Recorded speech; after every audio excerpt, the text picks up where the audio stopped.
ونستغفره ونؤمن به ونتوكل عليه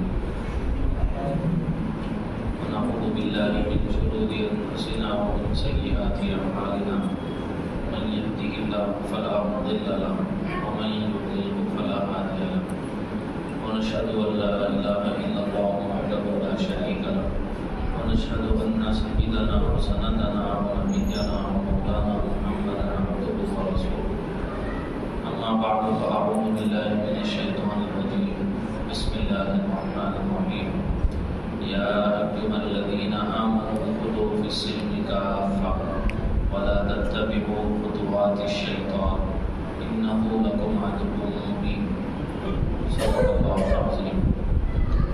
معزز سامعین کرام، عزیز ساتھیوں، بزرگوں و دوستوں، ہر مسلمان پر بحیثیت مسلمان یہ ذمہ داری عائد ہوتی ہے کہ وہ اللہ اس کے رسول کے حکموں پر چلے. ہر ایمان والے کی ذمہ داری ہے، خواہ وہ مرد ہو یا عورت ہو، اس کی ذمہ داری بنتی ہے کہ وہ اللہ اس کے رسول کے حکموں پر چلے. نبی رحمت صلی اللہ علیہ وسلم کی زندگی میں، آپ کی خدمت میں دو آدمیوں کا جھگڑا لایا گیا. دو آدمی آئے اپنا جھگڑا لے کر نبی رحمت صلی اللہ علیہ وسلم کی خدمت میں. دونوں میں سے ایک یہودی تھا اور دوسرا منافق تھا. دونوں کا آپس میں جھگڑا تھا. نبی رحمت صلی اللہ علیہ وسلم کی خدمت میں اپنا جھگڑا لے کر آئے. دونوں میں سے ایک یہودی تھا اور ایک منافق تھا. دونوں کی بات نبی رحمت صلی اللہ علیہ وسلم نے سنی. اس کے بعد میں جو فیصلہ فرمایا وہ یہودی کے حق میں فیصلہ فرمایا. یہودی کے حق میں جب فیصلہ فرمایا گیا تو وہ جو منافق تھا اس کو یہ فیصلہ پسند نہیں آیا. اس نے کہا کہ بھائی اس فیصلے کو ہم لے کر حضرت عمر کے پاس جائیں. وہ چونکہ منافق تھا، منافقین جو تھے وہ مسلمانوں کی صفوں میں رہتے تھے، نماز میں آتے تھے، روزہ رکھتے تھے، جہاد میں شریک ہوتے تھے، اپنے آپ کو مسلمان بتاتے تھے، حالانکہ اندر سے مسلمانوں کے خلاف بغض اور دشمنی ان کے دلوں میں چھپی ہوئی تھی. تو وہ اندر سے کافر تھے، مشرک تھے، مسلمانوں کے دشمن تھے، اپنے آپ کو مسلمان بتاتے تھے. تو یہ منافقین کہلاتے ہیں. جھگڑا لے کر آئے دونوں نبی صلی اللہ علیہ وسلم کی خدمت میں. آپ نے فیصلہ فرمایا یہودی کے حق میں. تو وہ جو منافق تھا اس نے کہا کہ میں اس فیصلے پہ راضی نہیں ہوں، ہم حضرت عمر کے پاس جاتے ہیں، ان سے فیصلہ کروا لیں گے. وہ یہ سمجھ رہا تھا کہ حضرت عمر رضی اللہ تعالیٰ عنہ کافروں کے مقابلے میں بڑے سخت ہیں. حضرت عمر فیصلہ کریں گے میرے حق میں، چونکہ میں بظاہر مسلمان ہوں، لوگ مجھے مسلمان سمجھتے ہیں، مسلمانوں کے ساتھ نمازوں میں شریک ہوتا ہوں، جہاد میں شریک ہوتا ہوں، حضرت عمر بھی مجھے مسلمان سمجھتے ہیں، تو حضرت عمر میرے حق میں فیصلہ کریں گے، یہودی کے حق میں فیصلہ نہیں کریں گے. یہ سوچ کے نبی صلی اللہ علیہ وسلم کے فیصلہ کرنے کے باوجود اس نے کہا کہ میں اس فیصلے پہ راضی نہیں ہوں، ہم اس فیصلے کو لے جاتے ہیں، اس مقدمے کو، جھگڑے کو لے جاتے ہیں حضرت عمر کے پاس، ان سے فیصلہ کروا لیں گے. تو یہودی نے کہا ٹھیک ہے چلتے ہیں حضرت عمر کے پاس میں. اب یہ یہودی اور منافق دونوں حضرت سیدنا عمر رضی اللہ تعالیٰ عنہ کی خدمت میں حاضر ہوئے اور اپنا جھگڑا ان کے سامنے رکھا. تو وہ جو یہودی تھا اس نے پہلے کہہ دیا کہ دیکھو یہ جو جھگڑا ہے ہم آپ سے پہلے آپ کے نبی کے پاس لے کے گئے تھے اور آپ کے نبی نے میرے حق میں فیصلہ فرما دیا. اس فیصلے کو یہ شخص نہیں مانتا ہے اور وہ یہ کہتا ہے کہ عمر کے پاس اس کا مقدمہ ہم لے جاتے ہیں، اس جھگڑے کو لے جاتے ہیں، عمر جو فیصلہ کریں گے اس کو ہم مانیں گے. تو نبی نے آپ کے فیصلہ فرما دیا، اس کے باوجود یہ شخص یہ کہتا ہے کہ عمر سے فیصلہ کروائے. تو حضرت عمر رضی اللہ تعالیٰ عنہ نے اس سے پوچھا کہ کیا نبی صلی اللہ علیہ وسلم نے یہودی کے حق میں فیصلہ فرما دیا؟ تو اس نے کہا کہ ہاں یہودی کے حق میں آپ نے فیصلہ فرما دیا، اس کے باوجود میں آپ کے پاس آیا ہوں انصاف کے لیے. میں چاہتا ہوں کہ آپ فیصلہ کریں ہمارے اس جھگڑے کا. تو حضرت سیدنا عمر رضی اللہ تعالیٰ عنہ نے ارشاد فرمایا کہ بھائی تم لوگ یہاں پہ ٹھہرو، میں ابھی اندر جاتا ہوں اور آتا ہوں، اس کے بعد میں تم دونوں کے درمیان میں فیصلہ کروں گا. حضرت سیدنا عمر رضی اللہ تعالیٰ عنہ گھر کے اندر جاتے ہیں اور اس کے بعد اپنی تلوار لے کے آتے ہیں اور وہ جو منافق تھا اس کی گردن حضرت عمر رضی اللہ تعالیٰ عنہ مار دیتے ہیں، اس کی گردن اڑا دیتے ہیں اور یہ کہتے ہیں کہ جو میرے نبی کا فیصلہ نہیں مانے گا اس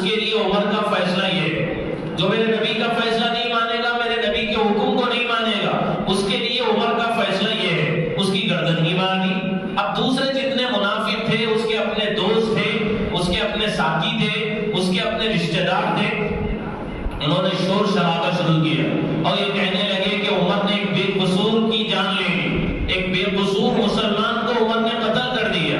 اب ایسا شور ہونے لگا تو قرآن کریم کی آیتیں نازل ہوئی حضرت عمر رضی اللہ تعالیٰ عنہ کی تائید میں کہ عمر نے جو کچھ بھی کیا وہ صحیح کیا، چونکہ جب نبی کا فیصلہ آ گیا تھا تو نبی کے فیصلے کے آنے کے بعد میں کسی کو یہ اختیار نہیں بنتا ہے اپنے معاملے میں کہ وہ نبی کے فیصلے کو جھٹلا دے یا نبی کے فیصلے کو نہ مانے یا نبی کے فیصلے کو قبول نہ کرے، کسی کو اس کا اختیار نہیں۔ جب نبی کا فیصلہ آ جائے، نبی کا حکم آ جائے، اس پر عمل کر لینا ہے ہر ایمان والے کو، وہ مرد ہو یا عورت، اس کی ذمہ داری یہ بنتی ہے کہ نبی کا حکم آئے بس ماننا ہے۔ اللہ نے قرآن کریم نے یہ حکم دے دیا ہے کہ بھائی اللہ کی مانو، اللہ کے رسول کی مانو، اطیعوا اللہ و اطیعوا الرسول، اللہ کا کہاں مانو، نبی کا کہاں مانو۔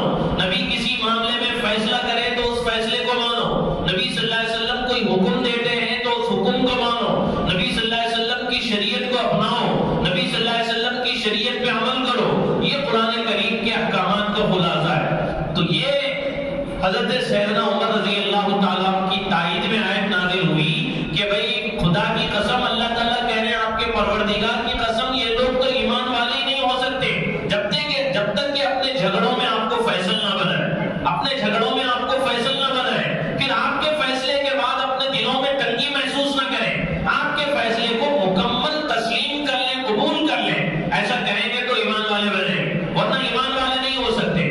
یہ حضرت سیدنا عمر رضی اللہ تعالیٰ عنہ کی تائید میں آیت نازل ہوئی۔ اسی طرح نبی صلی اللہ علیہ وسلم کے زمانے میں ایک صحابی ہیں حضرت زید رضی اللہ تعالیٰ عنہ، یہ نبی صلی اللہ علیہ وسلم نے ان کو آزاد کر کے، چھوٹے سے بچے تھے، قافلے سے ان کو لوٹ لیا گیا تھا اور لا کے بازار میں بیچا گیا تھا، وہاں سے وہ حضرت خدیجہ رضی اللہ تعالیٰ عنہ نے ان کو خریدا تھا، پھر نبی صلی اللہ علیہ وسلم کی خدمت کے لیے ان کو دیا تھا، آپ علیہ السلام نے ان کو آزاد کر دیا تھا اور آزاد کر کے اپنی تربیت میں اللہ کے نبی نے ان کو رکھ لیا تھا، اور آپ ان کو بہت زیادہ چاہتے تھے، ان سے بہت زیادہ محبت کرتے تھے، یہاں تک کہ سارے لوگ ان کو زید ابن محمد کہہ کے پکارتے تھے، زید جو محمد کے بیٹے ہیں، محمد کے بیٹے زید کہہ کے لوگ پکارتے تھے۔ تو اس وقت یہ آیتیں نازل ہوئی کہ بھئی یہ محمد صلی اللہ علیہ وسلم کے بیٹے نہیں ہیں، یہ تو حارثہ کے بیٹے ہیں، ان کو زید ابن حارثہ کہہ کے پکارو، ان کو ان کے باپوں کی طرف منسوب کر کے پکارو۔ حضرت نبی صلی اللہ علیہ وسلم نے ان کو لے کے پال لیا ہے، تو اس کا مطلب یہ نہیں کہ یہ ان کے آپ کے حقیقی بیٹے ہو گئے، یہ آپ کے حقیقی بیٹے نہیں ہیں، یہ آپ کے لے پالک ہیں، یہ آپ کے متبنہ ہیں۔ نبی صلی اللہ علیہ وسلم نے ان کو پال لیا ہے، پال لینے کی وجہ سے لے پالک اور متبنہ جو ہوتا ہے وہ حقیقی بیٹا نہیں بن جاتا ہے۔ یہ آیتیں نازل ہوئی، الغرض اللہ کے نبی ان سے بہت پیار کرتے تھے، بہت ان سے محبت کرتے تھے۔ آپ صلی اللہ علیہ وسلم نے ان کے نکاح کی فکریں کی، جب وہ جوان ہوئے نکاح کے لیے حضرت زینب بنت جحش رضی اللہ تعالیٰ عنہ کے پاس میں پیغام آپ نے بھجوایا کہ زید کا نکاح میں تم سے کرنا چاہتا ہوں۔ تو جب پیغام بھجوایا گیا تو حضرت زینب بنت جحش رضی اللہ تعالیٰ عنہ یہ اونچے خاندان سے تعلق رکھتی تھی اور نبی صلی اللہ علیہ وسلم کے خاندان سے تھی اور اونچا ان کا خاندان تھا، اور حضرت زید پر غلامی کا دھبا لگا ہوا تھا، تو انہوں نے اس نکاح کو منظور نہیں کیا کہ یہ نکاح مجھے پسند نہیں۔ ان کے بھائی نے بھی اور انہوں نے بھی اس نکاح کو پسند نہیں کیا، زید سے نکاح کرنے کو پسند نہیں کیا۔ بس اللہ کے نبی نے پیغام بھیجایا، ان کا کام تھا کہ اللہ کے نبی کے حکم کو مان لیتے، لیکن انہوں نے سوچا کہ بھئی میرا خاندان کدھر، ان کا خاندان کدھر، وہ تو غلام ہے، غلامی کا دھبا ان کے اوپر ہے، غلامی کا دھبا ہے۔ اللہ کے نبی نے ان کو آزاد کروایا، اس کے بعد لے پالک بنا لیا، متبنہ بنا لیا، تو انہوں نے ان سے شادی کرنے سے انکار کر دیا۔ قرآن کریم کی آیتیں نازل ہوئی، کسی مسلمان مرد کو اور کسی مسلمان عورت کو نبی کے فیصلے کے بعد اپنے معاملے میں کوئی اختیار باقی نہیں رہتا ہے، نبی کے فیصلے کے بعد اپنے معاملے میں کوئی اختیار باقی نہیں رہتا ہے۔ اللہ کے نبی نے فیصلہ کر دیا تو فیصلے کو مان لینا چاہیے۔ یہ آیتیں نازل ہوئی، جیسے ہی آیتیں نازل ہوئی فوری انہوں نے بھی اس فیصلے کو مان لیا، ان کے بھائی نے بھی اس فیصلے کو مان لیا۔ حضرت زید کا اللہ کے نبی نے نکاح حضرت زینب سے کروا دیا۔ تو نبی کا جب حکم آ جائے، نبی صلی اللہ علیہ وسلم کا کوئی فیصلہ آ جائے، ایمان والے مرد کو، ایمان والی عورت کو چاہیے کہ اس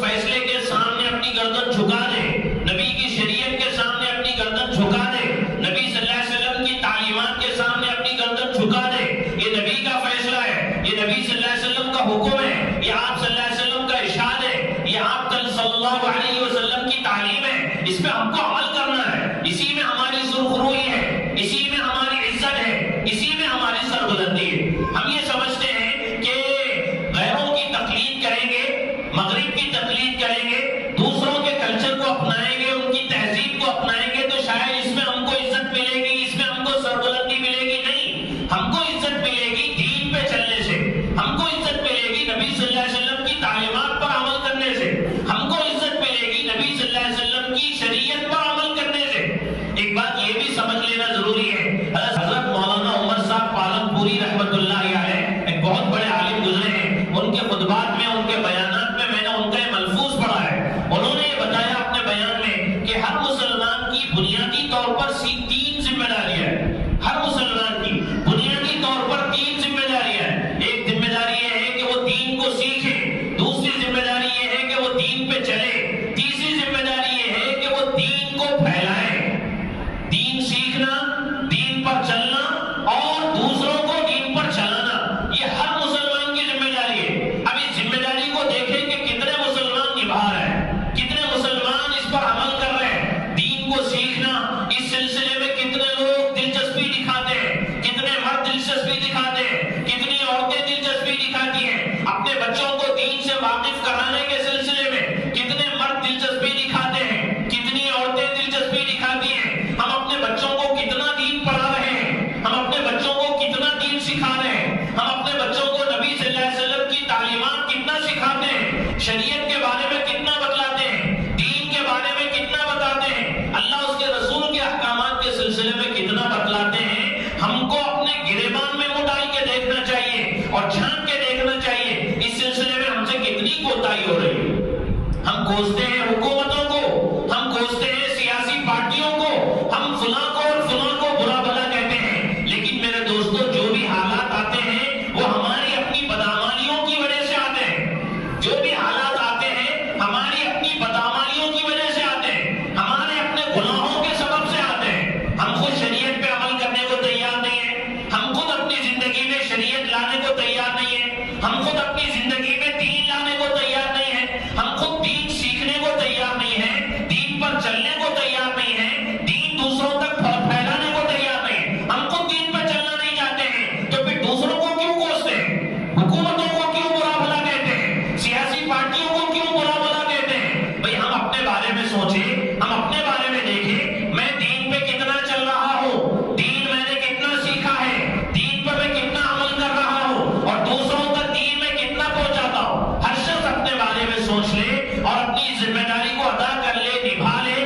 تو پھر میرے دوستو حالات بدلیں گے، حالات میں تبدیلی آئے گی۔ جو حالات ہم دیکھ رہے ہیں ویسے حالات نہیں رہیں گے۔ یہ جو حالات ہیں ہماری اپنی بے دینی کی وجہ سے، ہماری اپنی بدعملی کی وجہ سے، ہماری اپنی سستی کی وجہ سے، ہماری اپنی غفلت کی وجہ سے، ہماری اپنی لاپرواہی کی وجہ سے یہ حالات ہیں۔ ہم سستی کو دور کریں گے، غفلت کو دور کریں گے، لاپرواہی کو دور کریں گے، دین پہ ہم خود عمل کریں گے، اپنے بچوں اور بچیوں کو دین پہ عمل کرائیں گے، تو پھر میرے دوستوں حالات میں تبدیلی آئے گی۔ ہمارے جیسے حالات ہوں گے، ہمارے جیسے اپنے اعمال ہوں گے، ہمارے جیسے اعمال ہوں گے ویسے ہمارے حکمران ہوں گے، ہمارے جیسے اعمال ہوں گے ویسے ہمارے حکمران ہوں گے۔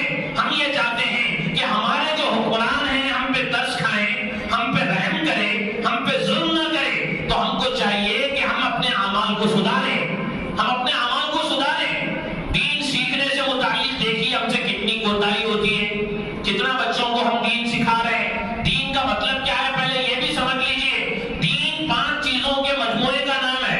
عقائد ہے، عبادات ہے، معاملات ہے، معاشرت ہے، اخلاق ہے۔ ان 5 کے مجموعے کو دین بولتے ہیں۔ دین کا مطلب یہ نہیں نماز، روزہ، زکات، حج تک ہم نے دین کو محدود کر دیا۔ دین کا مطلب ہم یہ سمجھتے ہیں کہ دین صرف نماز پڑھنے کا نام ہے۔ دین کا مطلب ہم یہ سمجھتے ہیں دین صرف مسجد میں آنے کا نام ہے۔ دین کا مطلب ہم یہ سمجھتے ہیں کہ بھئی نماز پڑھ لو، روزہ رکھ لو، زکات دے دو، یہ دین ہے۔ حالانکہ دین اس کے علاوہ بھی ہے۔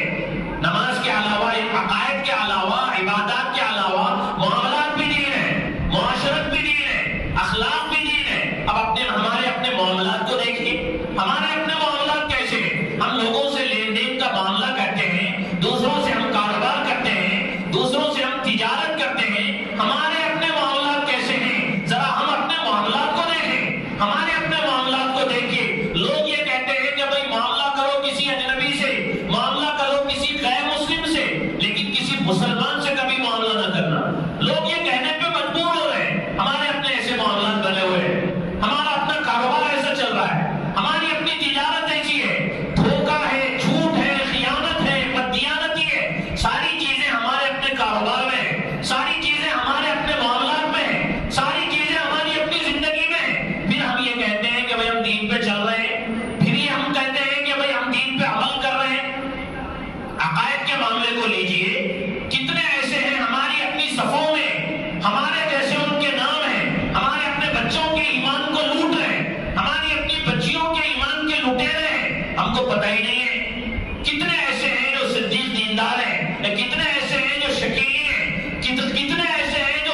سے سب سے اچھے ہیں، ہمارے عقیدے سب سے اچھے ہیں، کتنے ایسے گمراہ فرقے ہیں ان کی جال میں یہ پھنس چکے ہیں، ان کو پتہ ہی نہیں یہ ہمارے اپنے عقائد کا حال ہے۔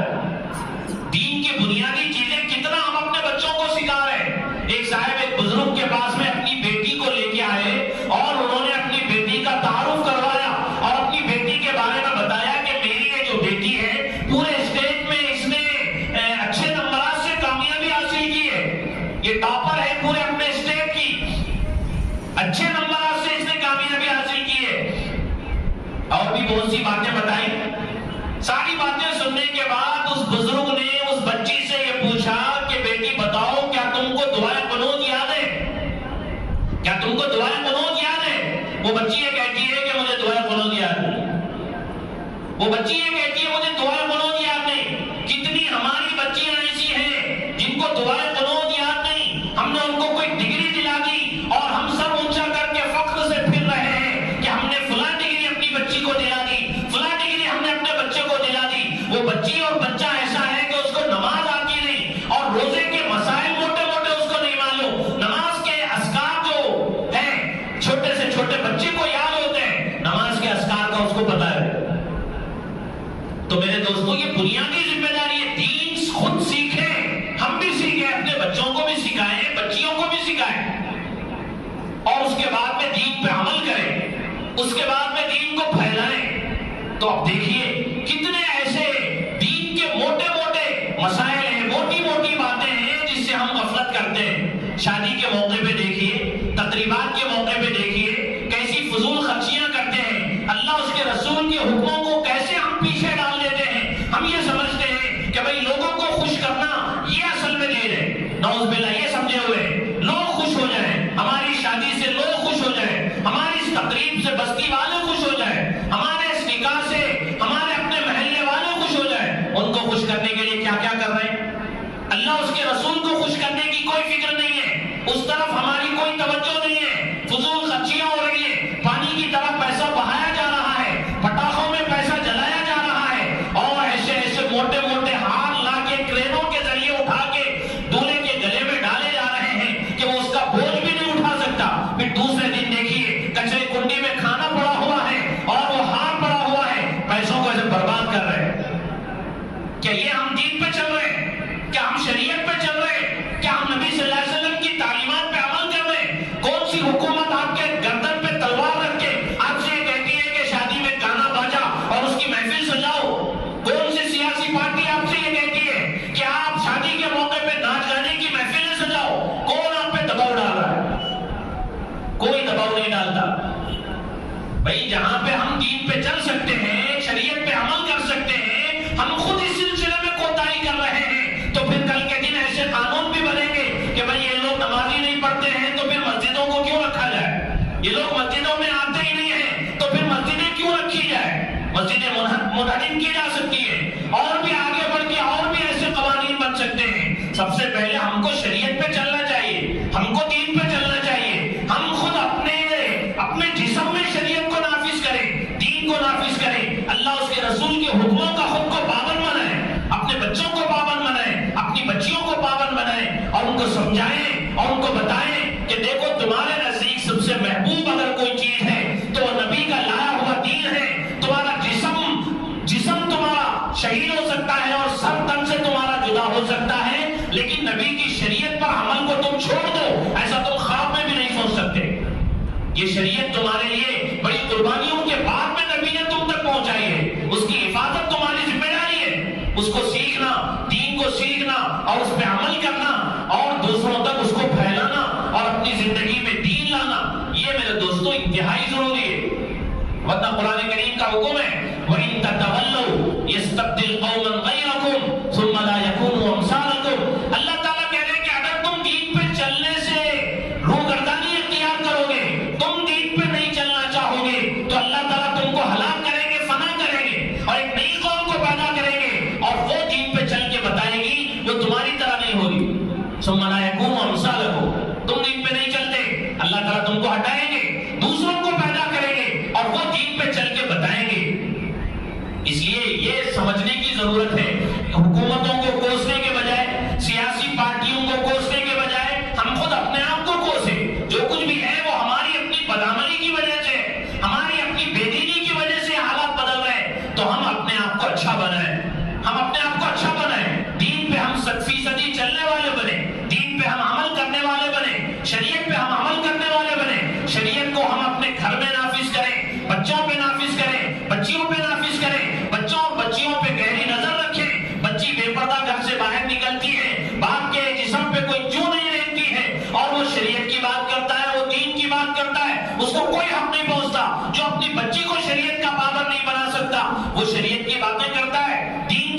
کرتا ہے اور دین پہ پابندی کے خلاف احتجاج کرتا ہے اور پروٹیسٹ کرتا ہے اور یہ بتانا چاہتا ہے کہ دین کا جذبہ اس کے دل میں ہے، شریعت کی طرف اس کے دل میں ہے، یہ سب ڈھونگ ہے میرے دوستوں۔ پہلے تو ہم کو چاہیے کہ ہم دین پہ چلنے والے بنیں، بچوں کو دین پہ چلائیں، اپنی بچیوں کو دین پہ چلائیں، اپنے گھر میں دیندارانہ ماحول بنائیں، دینی ماحول بنائیں۔ یہ کوشش کرنے کی ضرورت ہے۔ اللہ سے دعا ہے جو کچھ کہا گیا اس پر عمل کی توفیق نصیب فرمائے۔ آمین۔ وآخر دعوانا الحمدللہ۔